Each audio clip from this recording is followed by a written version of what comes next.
vehicles, you know, to customers that they love for life. So you drive all the future secret Land Rovers and the Land Rover station wagon that's coming? Well, I'm part of you know, a larger team, obviously. We have a number of engineers that are based here permanently. We have over 140 engineers that will come in here? No. Locally hired, we're a team of 13. We will have up to 140 engineers visit the market from the UK, our supplier base, to make sure that the vehicles are tested and fit and roadless.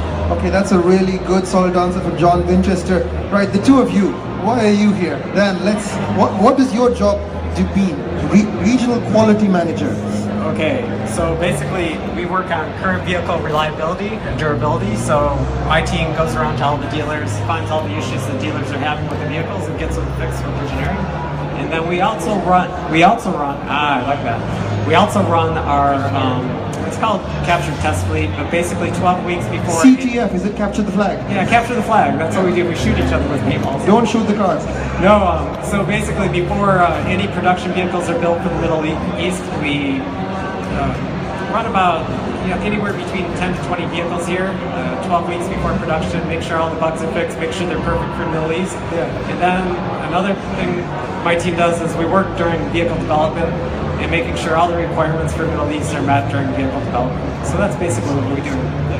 So you are basically in charge of testing every single car that comes from, much like John Winchester. Yeah, it's funny. So we were out testing, it was a 2012-13 Trailblazer. We were out near Fossil Rock and we saw all these Land Rovers out there. Were they stuck? You can say now in front of them. Don't tell them where we test. So we ran up to the vehicles and I just wanted to say a friendly hello. Hey, what are you guys doing? How are you testing your vehicles and things like that? So did you expect an answer? You asked him the secrets of his job. So this is what they did. And the window goes up. Okay, so that was my Land Rover. You're such friendly Americans as well. I know, we just wanted to make friends, that's all. So. And yet you didn't make friends and now he's on stage, so feel free to take the mickey out of him any chance you get. Next time, just say hello, friendly hello would be alright. So quick question, Dan, how long have you been in the Middle East? So my team started in 2008, so back in that time, there was no quality team, there was just... There was no quality testing at all before 2008? Well, we had our hot weather specifications in engineering, and so my team was here to provide more focus on the issues of Middle East and vehicle quality and things like that. So 2008 is when my team started. We have And how long have you personally been an engineer with GM? Engineer, so I started with GM in 1999. So 1999, on time Fight Club came out. Yeah, was that? Yeah, and The Matrix. So that's a while ago. And so then you came out to the Middle East. And what made you pick up a career in quality? So quality, my background has always been after sales. So I started out with my career writing service manuals, not very glamorous. But you write manuals? I did. I wrote the technical service manuals. So my big subject was start and charge. What an exciting guy you must be. You know the manual, torque it down to 15 foot-pounds, release the nut. The battery, you know how easy start and charge is? It's like, okay, give this guy start and charge, He won't mess anything up. So you are the guy who wrote the manuals for the other engineers to work on. And, here's a fun fact. I was in the 2002 Saturn LS, which was a brand in the United States. Saturn. Does anybody in the audience remember Saturn?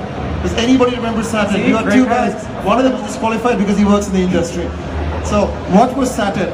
What was Saturn? So Saturn was a brand. No, Saturn was an affordable car built in America. It was made out of plastic. So it was a brand. It was a little funky, a little different. It was funky. You didn't, no hassle, no haggle. You just walked up and you couldn't say, bring down the cost. You just say, okay, here's your car. And it was a great car. That's a really fun way of doing things. All right, yeah. Ziad Dalala, Z as I'm going to call you now. You've got a tough act to follow because you've got the man who tests cars, the man who spies on other people testing cars. What about you? What do you do? Yes. So my job starts 4 or 5 years in advance before a vehicle comes out to the market. I'm responsible for defining the product features, performance, targets.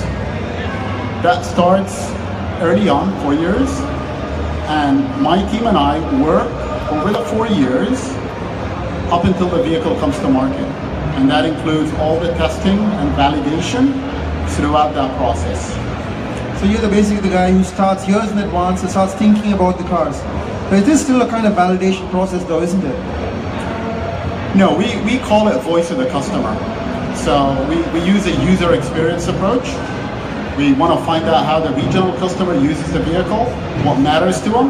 That goes into the design of the vehicle at a concept level, and then we carry that all the way to the end to the final calibration. Great, so your job is to take Raptors and jump them over dunes. Exactly. At the end, yeah. Right, he's our guy, he gets to jump Raptors for a living. Although I'm sure you guys have done fair part jumping of your own. So, we're talking about what is GCC Spec, the truth about GCC Spec, and that word that's so often misunderstood in the region. And all three of you are extremely qualified. But I'm going to put your cards away because we don't need that anymore.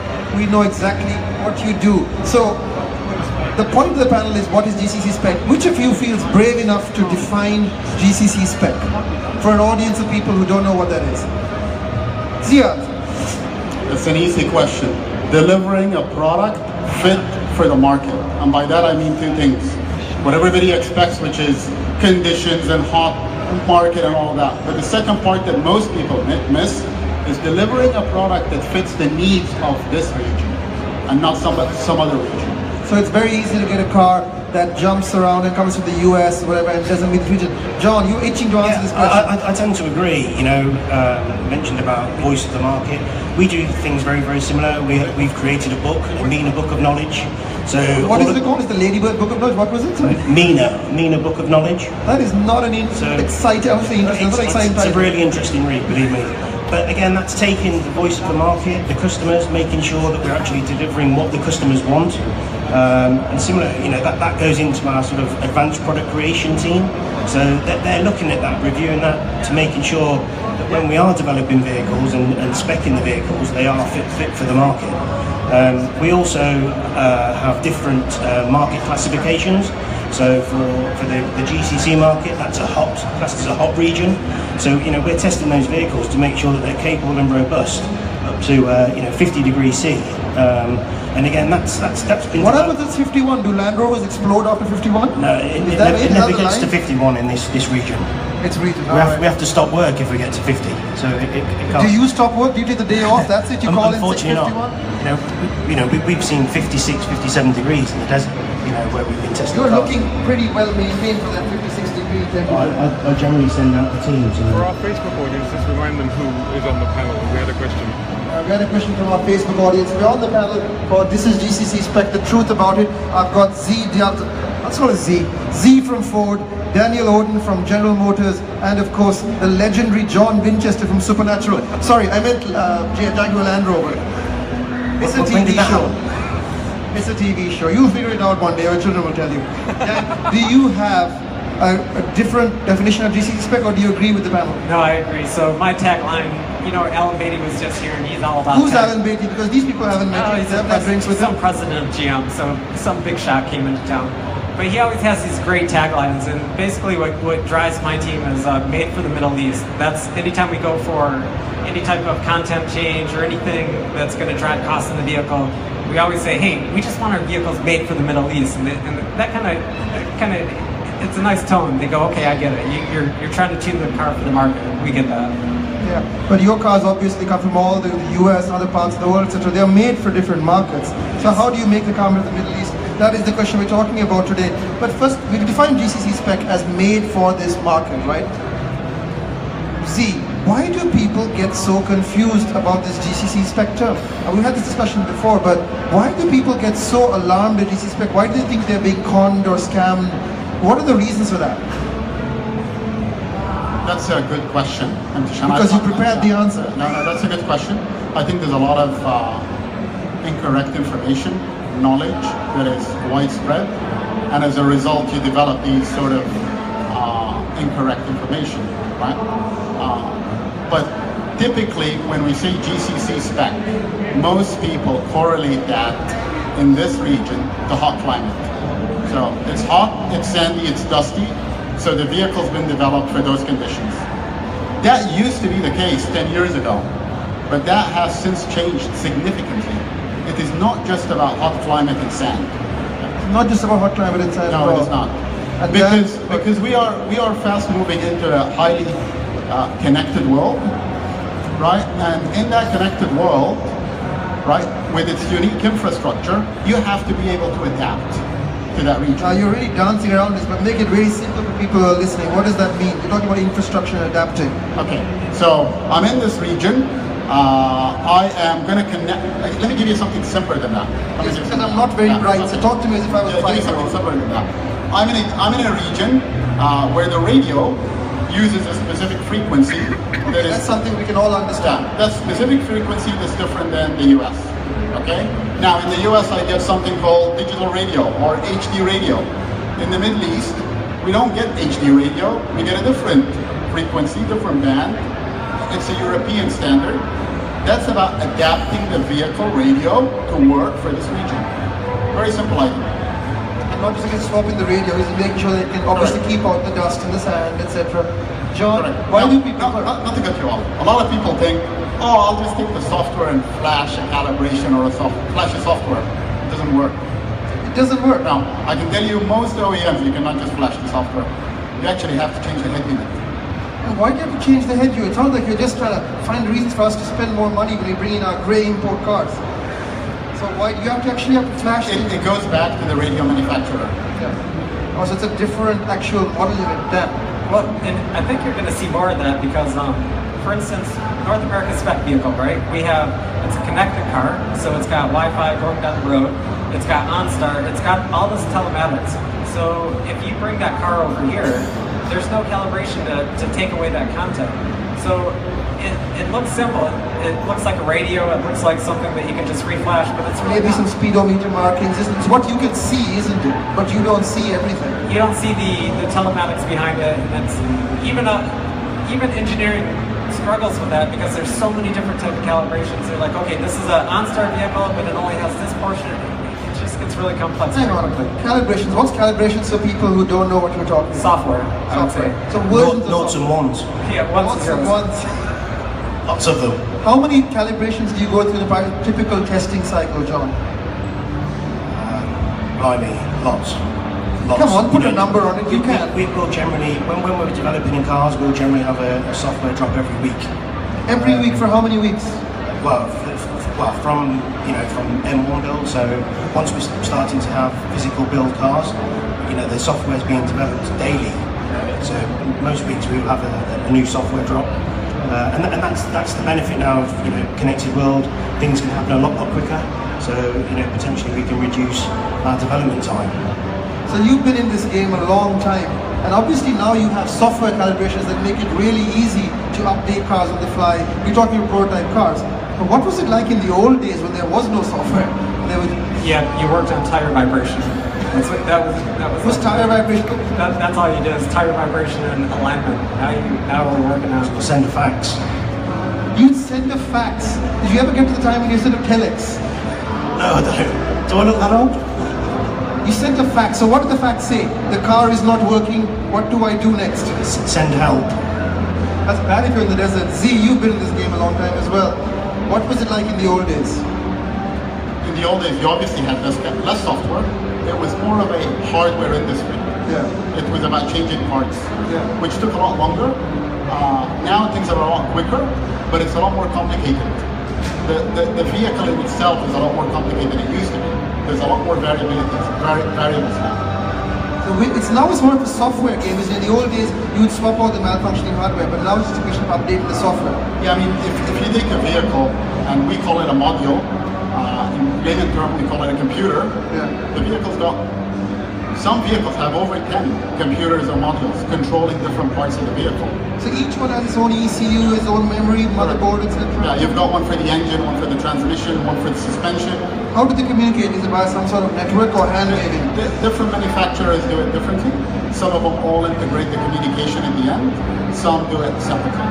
But it all comes in at the end through what we call the ECU. For those of you just joining us, we're talking about the truth about GCC Spec. We're demystifying this word. And I'm going to get right into the heart of this because every week we're on the radio and people ask us the same question. It's the same question. It gets really irritating because we keep saying the same answer. But I want to hear what you gentlemen think. So the question is obviously, I've been to Aviv. There's a dealer, he's got a Chevy, he's got a Land Rover, he's got a Ford, it's an American car, and it's 20, 30, maybe even 40,000 dirhams cheaper than what I buy from the dealer. And he says it's 0 kilometers, or maybe it's got very low mileage. It's still cheaper than the used approved scheme. This car is so cheap, and the only difference, it's an American car. Or in the case of the British car, maybe, I don't think a British car is coming over here, but it says it's an American car. Why should I not buy that car? That car seems totally legit. And it's used, or is it new? Let's say it's new. Let's say it's a new car. Dan, you put your hand up first, off you go.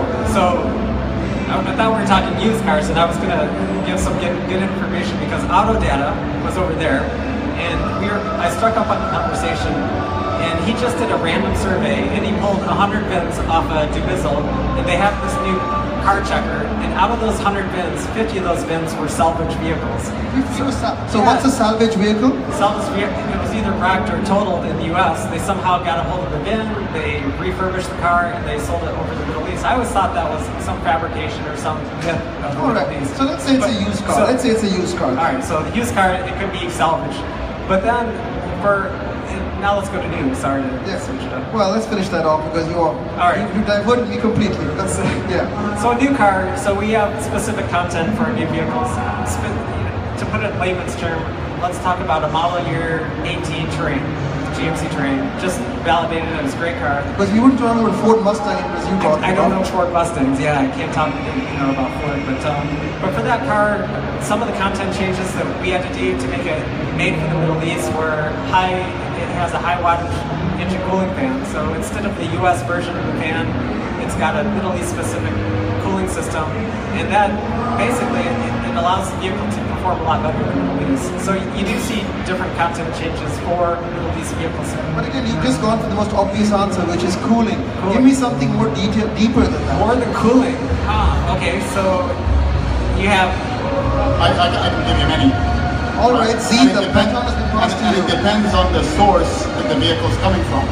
So is it coming from Europe, coming from Asia Pacific, because that has an influence. Let's say America, because typically American cars are what we're socially grade imports. So let's put cooling to the side, because that's where most people would go. We already said radio frequencies. Our radio, we got cooling. Okay, TPMS sensors. Most vehicles now, they get tire pressure monitoring systems. What's TPMS?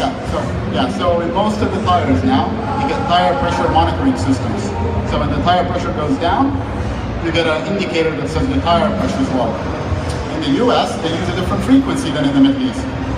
So if you were to get a bad sensor, or your tire goes down and you went to repair it, you're going to have difficulty. You have to change the whole sensor. Yeah. And then reprogram the car somehow. Correct. And then you need to reprogram it. And that sensor is not available here. You're going to have to buy it from the US and ship it to the buyer. So that cheap car is actually costing you money. Yep. It's not actually that much cheaper once you try to make it appropriate for our region. John, should I buy that American Land Rover that's obviously never been in a flood? Not from Katrina states. Should you buy an American Land Rover?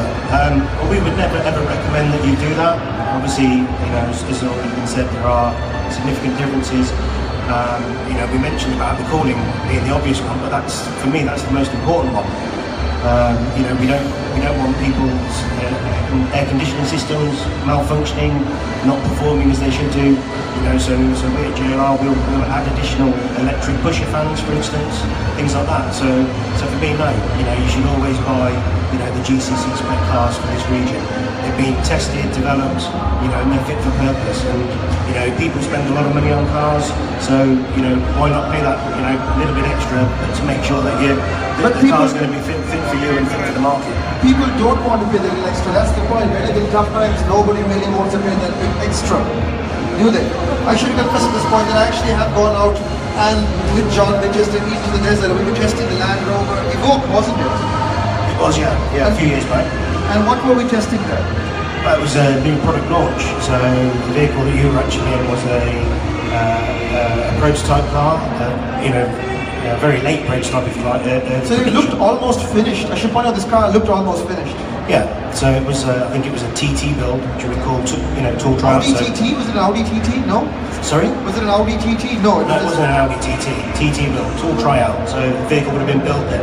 Line speed. This is the trouble with engineers. They've got all the acronyms. They know everything, but I have to keep bringing them down to earth so you guys can understand. Yeah, I think you actually got me stuck. Well, actually, the point of the story, the recollection was, which I'm going to throw the other two of you in a second. You told me a nice story about how you take cars, park them in Dera, throw a blanket on top, get them really, really hot in the height of summer. I think, how much is 50, 60 degrees? Yeah, so one of our tests here that we replicate from the chambers in the UK, we'll do what we call an aircon pull down.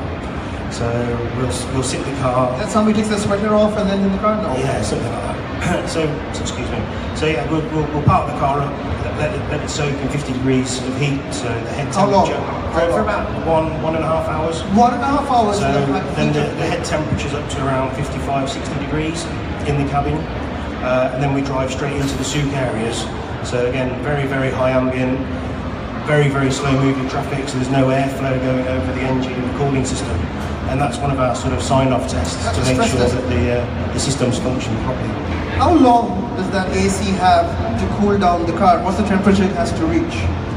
Yeah, so we have targets, so we would aim to get the vehicle cabin down to a comfort temperature within 7 minutes of city traffic. So that's what's the ideal temperature? Traffic. Sorry? What's the ideal temperature?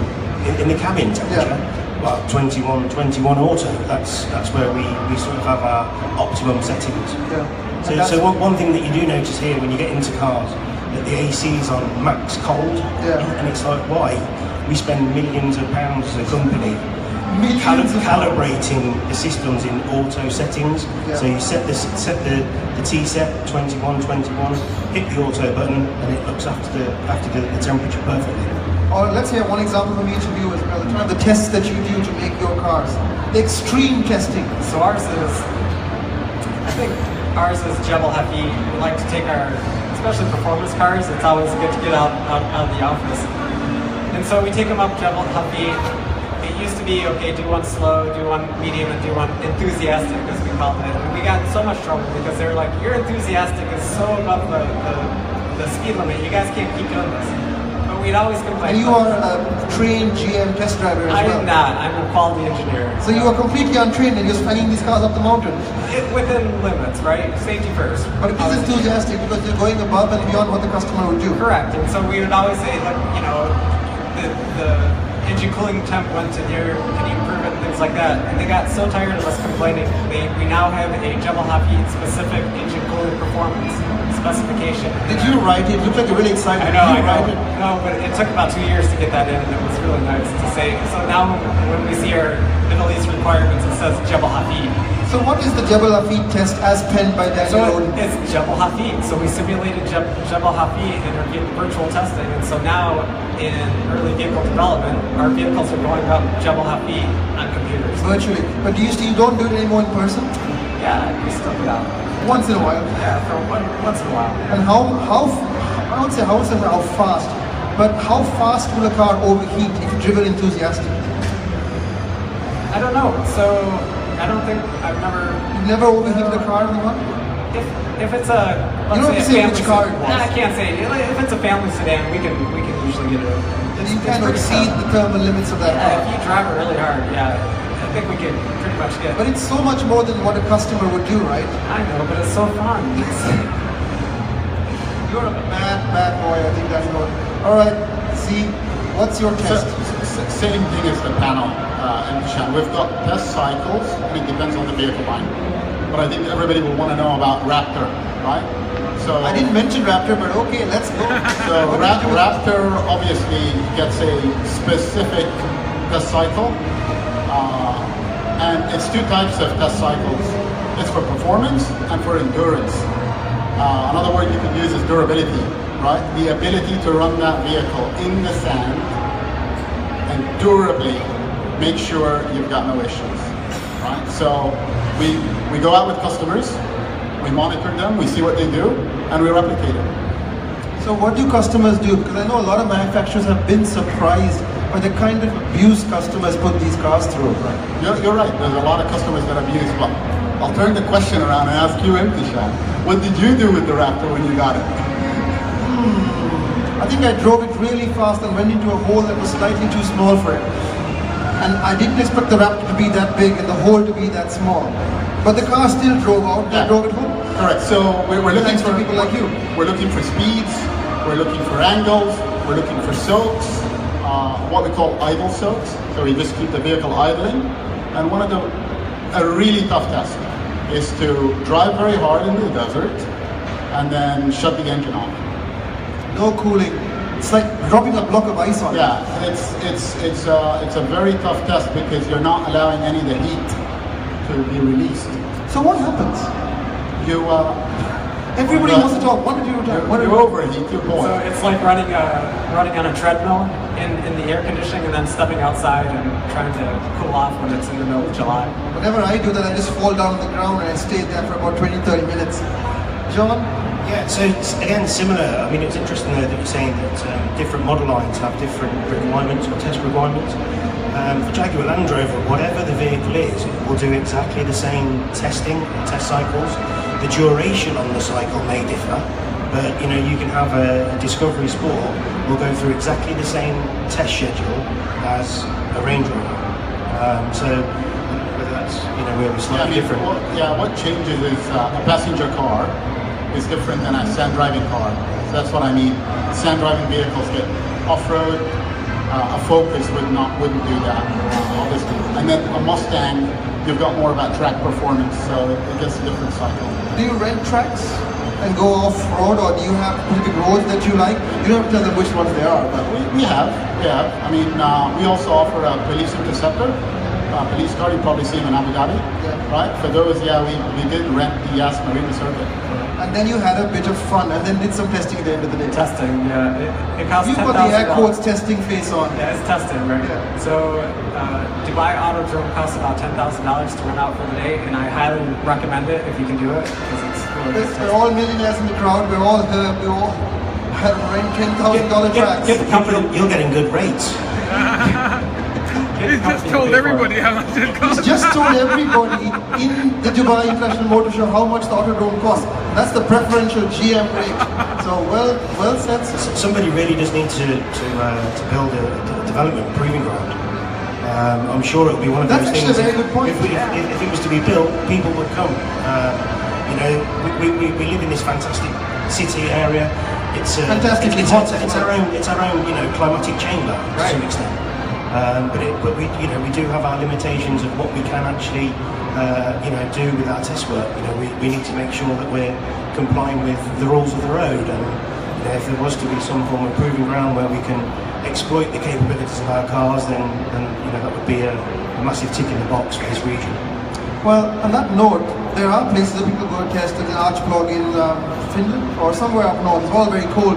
Why do people come to the Middle East and Dubai specifically to test cars? It's the heat, obviously, but how hot does it get? Quite happy to answer that one. This is a great place to test and develop cars. Once we get through our development process and our testing, if we have a successful test here, we know that vehicle will function anywhere in the world in a high ambient. You know, it can be brutal for vehicles. How hot is brutal? Let's hear how brutal is. What is brutal? You know, working a vehicle to its full capability at 50 degrees is quite significant. So, you know, that's why we're here. You know, we've been testing in the region since 1998. Fantastic place to be testing and to develop vehicles.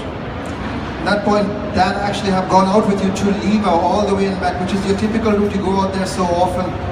How hot has it got? Well, I remember the sand was so hot it was burning my face. So my record is 52. 52. And that's not a thermometer, not a car thermometer, an actual thermometer. That's the car thermometer. So Well, is there a difference in the actual thermometer and the car thermometer? You can answer so many questions now. yeah, you know, sometimes I've noticed a difference. For instance, some of the cars I'm like, okay, what do you got on your outside air temp? And they'll say, oh, mine's 46, mine's 47. So there is some variation there. So, but that's the only way. That's the only instrumentation that we did have. What's 52 degrees feel like? It felt, for instance, my shoes melted. Your shoes melted for the heat. So my soles fell off. And then all I had to do was we got stock. It was a Hummer. We were testing Hummers. Yeah. So all I had to This do is a Hummer. You tested Hummers in the we had sand. the H3 truck. It was a cool vehicle. And all I had to do was run up. I didn't know how. It wasn't the car's fault. I was just going to say, the sand temperature can get up to about 70 degrees. Yeah, it's hot. So all I had to do was run up and get the tow equipment, by the time I got to the truck, I was so tired. It was just like I was. And you're a fit guy. And I was a fit guy. Yeah. You were a fit guy. What happened? PFC. I do like the little chip again. But no, it's very hot out there. And the car, you can tell the car's not struggle, but there's a difference between, let's say, 40 degrees, 42 degrees, and then that extreme heat of 50 degrees, 52 degrees. You get into some interesting dynamics with vehicles. I think your head starts seeing interesting things as well at 50, 52 degrees. Z, what's your story? You mean with testing? Yeah. I actually have a story with Land Rover. Yeah. So we were out working on, so let's touch Expedition. Okay. We started working on this Expedition 3-4 years ago. And we had a prototype early on, carbon fiber front end.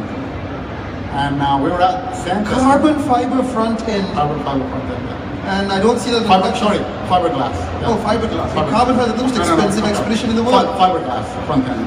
Oh, sorry, there's no news story. There's no news story. It was actually just fiberglass. So we've taken the front camo off, no camouflage. We're out in the desert, driving, and in the middle of the desert on a Wednesday, right, at 1 p.m. There's nobody out there. Here comes the Land Rover convoy. So all of you happen to bump into each other constantly. Yeah, exactly. Bump into the Land Rover convoy, and we've got no camo on, right? I know some people at Land Rover, so I immediately pick up the phone and call, and yeah, we've got that level of trust where we don't take pictures or videos of each other, and we have enough time to put the camera back on and everything's okay. So why did they roll up the window when I approached? There was not that level of trust. We're a little bit sensitive. Clearly, or maybe just they like Fords more than GM cars, I guess. That's the only way to describe it. But I think it's also a tribute to the work that you gentlemen do. It's not just about heat, dust, but the work you have done has made American cars more saleable in this region. Because at the end of the day, the old thing that we used to hear, American cars are not reliable, they don't last, they break down after a couple of years. I was the same with Land Rovers. But thanks to the efforts of you guys, you've seen the quality improve because you are directly responsible. Is that true? That is true. That's true. I'll give you a chance to blow your own horn a bit here. No, but I want to go, it's not just about the quality, right? We talked about a price cap, and we talked about what do you lose when you just take a US import and you buy a new US import. What are you losing? I'll give you another example, right? We worked on Arabic voice recognition for about 1.5 years, 2 years with a company called Nuance, which makes a voice model, right?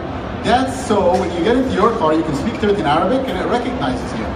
If you were to buy a North American vehicle or a European vehicle, you wouldn't get that feature. There's so many dialects of Arabic as well, aren't there? Correct. So, and that's what it takes, is you gotta take that engine, what they call a voice engine, and you gotta throw all the accents at it and make sure it works for all of them. So how did you do that? Just swear at it constantly? Tons of hours of just working with a computer, with people speaking, and having it develop that recognition model. You know who the key is for any type of Arabic translation help? Syrians. You always need Syrians because they speak the classic Arabic, and that's okay. If there's any debate, you always go find the Syrians. I'm sitting right next to you. You're a natural. Can you? So we've got the Syrian accent, the Lebanese accent, the Saudi accent, Emirati. Can you do accents for us live? It's not that kind of show. I'm not going to go there. No way. He'll tell jokes and he'll do karaoke after this. He is the greatest entertainer. But obviously, Land Rover had a quality perception problem. Can we be honest and admit that actually was the case? But obviously, it's come such a long way, and your team has worked so hard.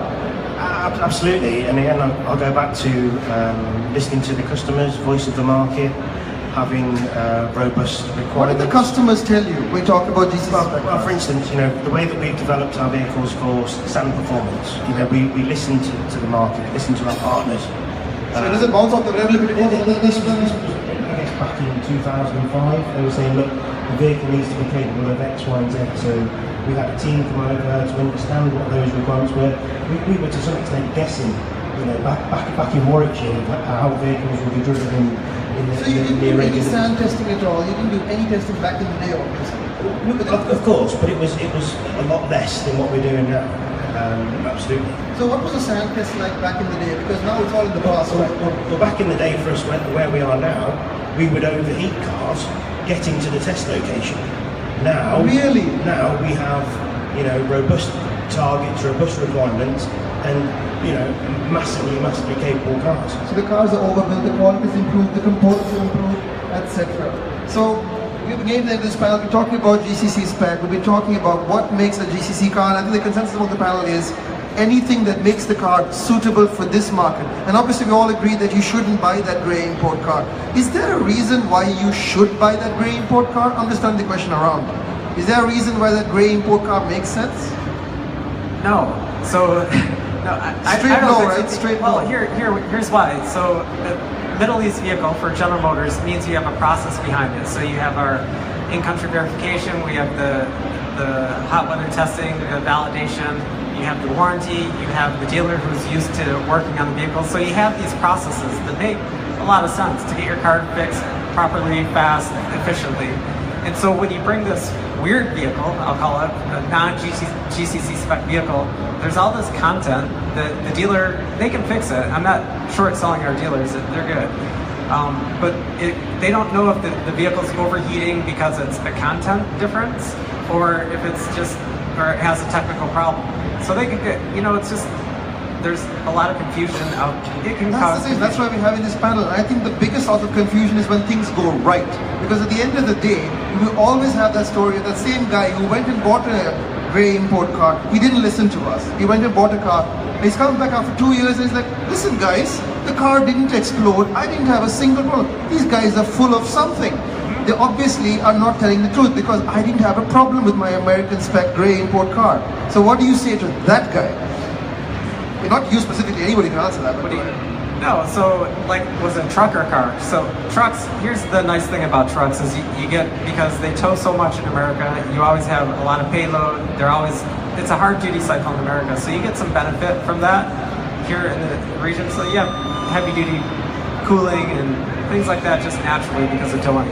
So even if, honestly speaking, when I look at the content difference for our full-size Tahoes and Yukons, there's not too much content in there. It's just narrowed quite a bit, hasn't it? Yeah, but if you get in a small car that's small engine, lots of turbocharged engine, there's more content changes. But you run a risk. The car might work, it might not work. So you've had a lot of experience answering that that's question. a perfect way to put it. There's another factor we've not talked about beyond the heat and the needs, right?